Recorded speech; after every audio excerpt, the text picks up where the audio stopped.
So our first discussion question we have is, why is the study of Jewish culture important for secular humanistic Jews? So what might be some of your thoughts on why are you here? You've chosen to take this class. Why are you interested in studying Jewish culture? Why is this an important topic? I see Susie has herself unmuted. Did you want to jump in? Sure. Part of the reason is that Jewish is more than the religion. And as secular humanistic Jews, we're not terribly interested in the religious expression. So we're interested in exploring other aspects of our Judaism. Great. Very good. Some other thoughts?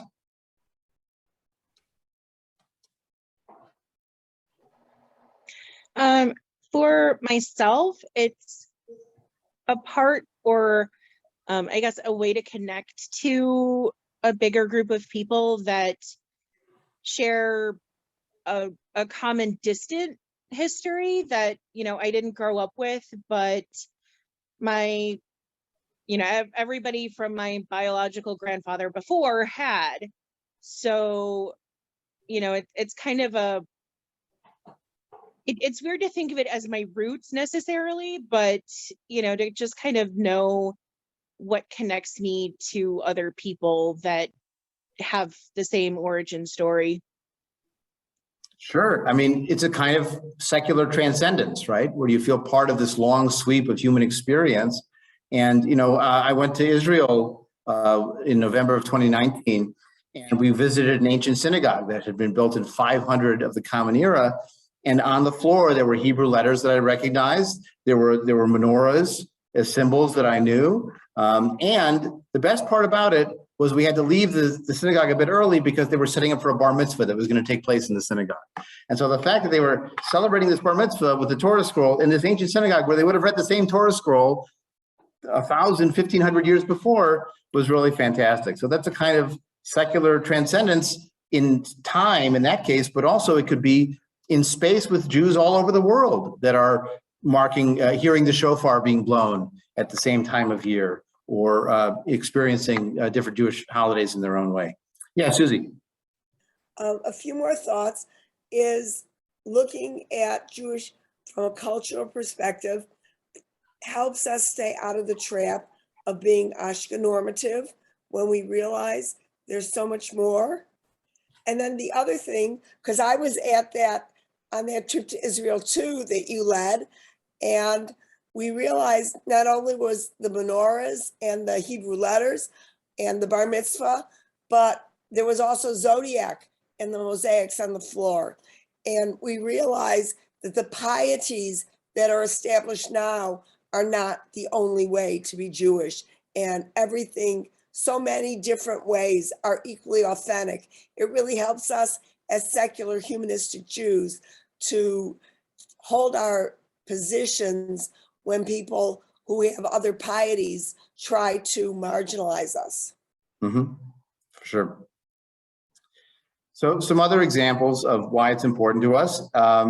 It adds color, it adds emotional, flavor to this historical study to think about what's been carried forward and how was it actually lived and so on.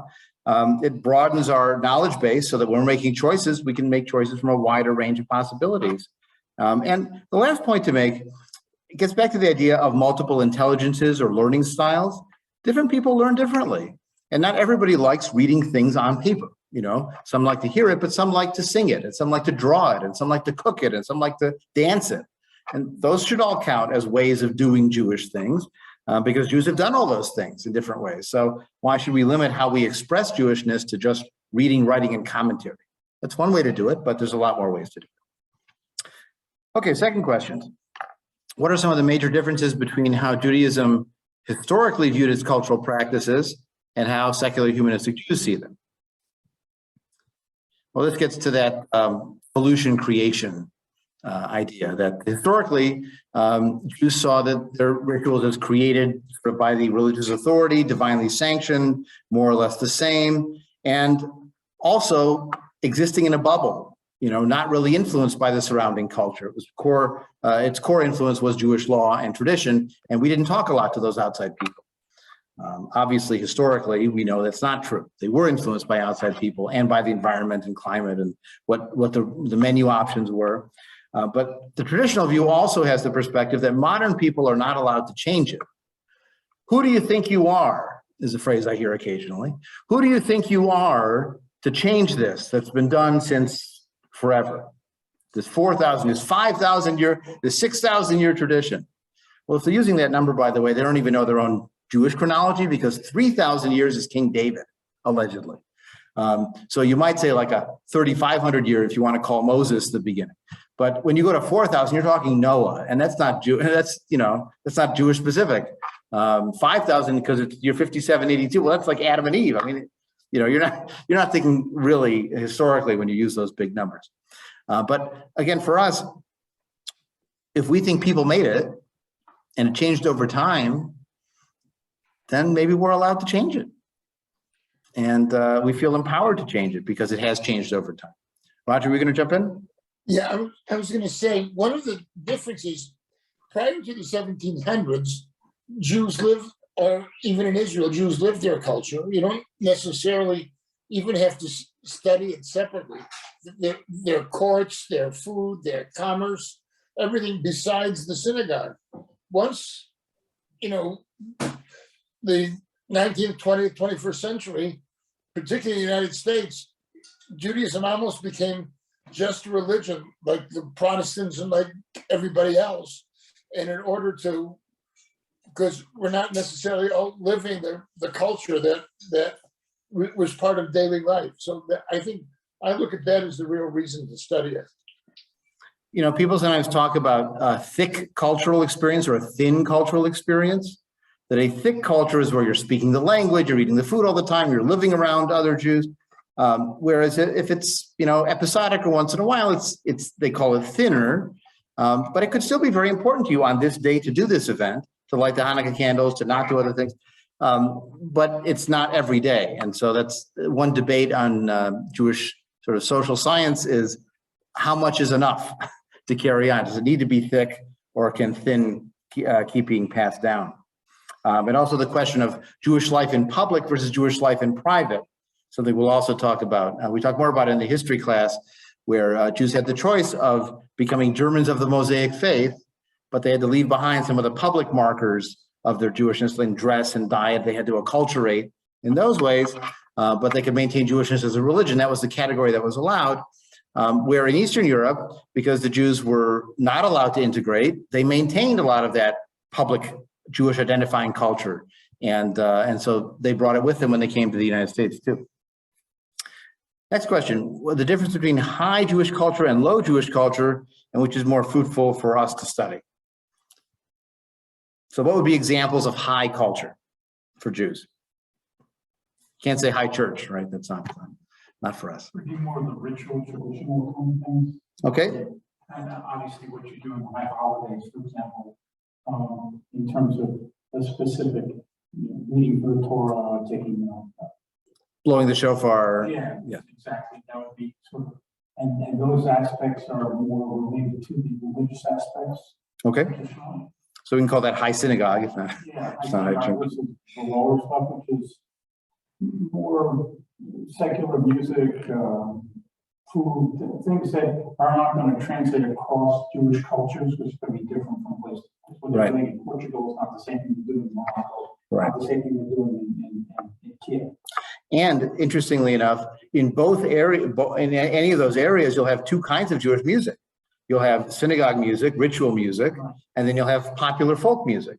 And the synagogue music might be in Hebrew, the folk music might be in the vernacular language, which might be different, or have adapted versions of Hebrew lyrics or combine the two.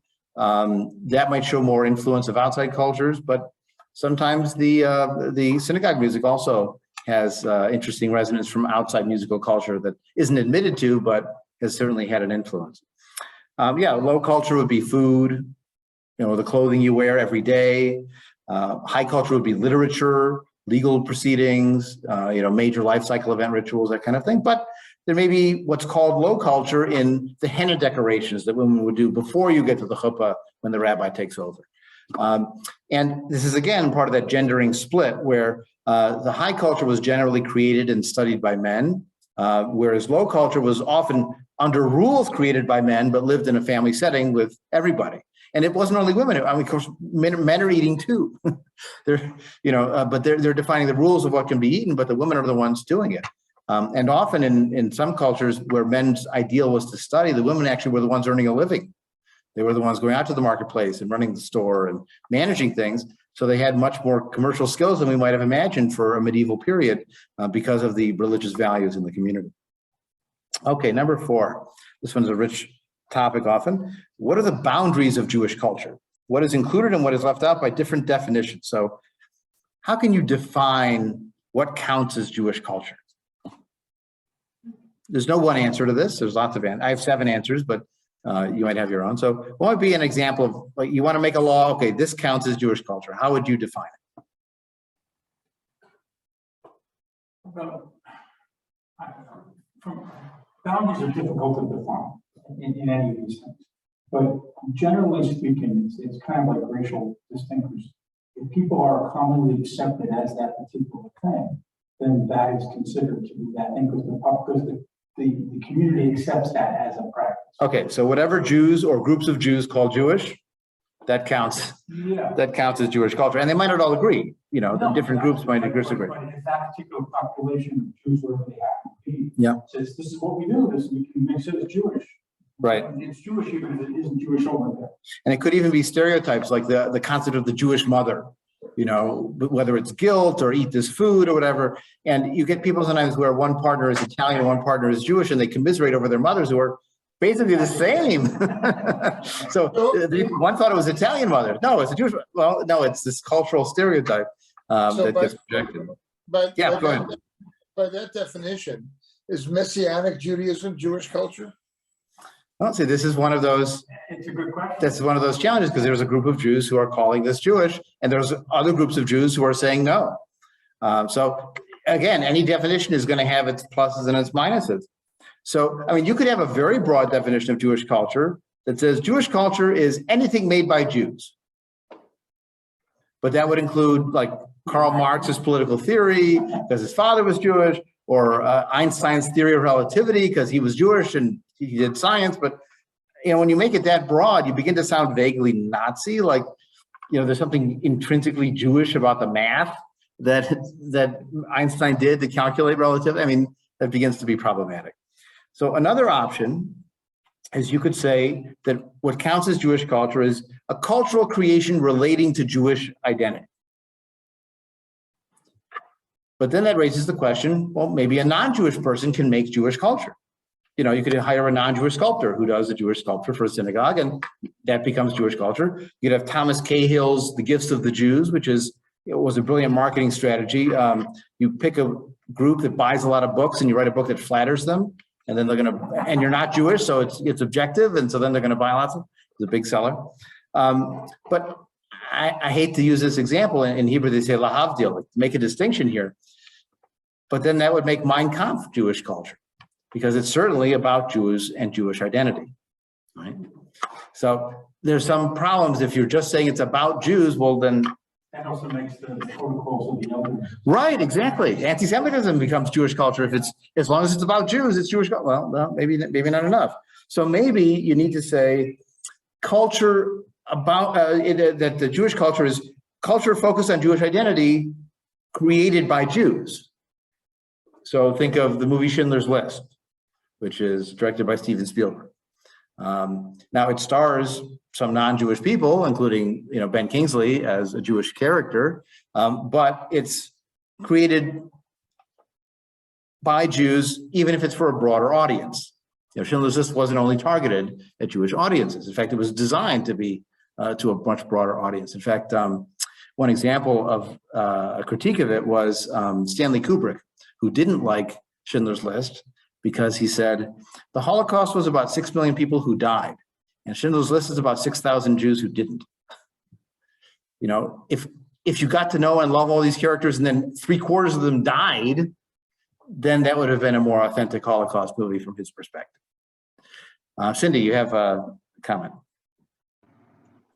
Yeah, I think that there's kind of an overlay of experience that has to kind of coexist with whatever the thing is. It's not just enough that, a Jewish person writes a book. It's that other people kind of read and experience it and have some sort of connection to it. If I make dinner, does it count as Jewish food because I happen to be the one that made it, versus, experiencing it maybe in a kind of specifically Jewish context, so if I make dinner tonight and it's reheated frozen pizza, not exactly Jewish, but if I make dinner and it's the dinner for Passover or the dinner for Shabbat or something like that, then I think that experience kind of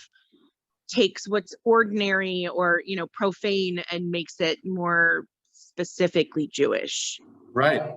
Some families that have a Jewish partner and a Japanese partner put wasabi on their Seder plate as the horseradish, hot bitter herb.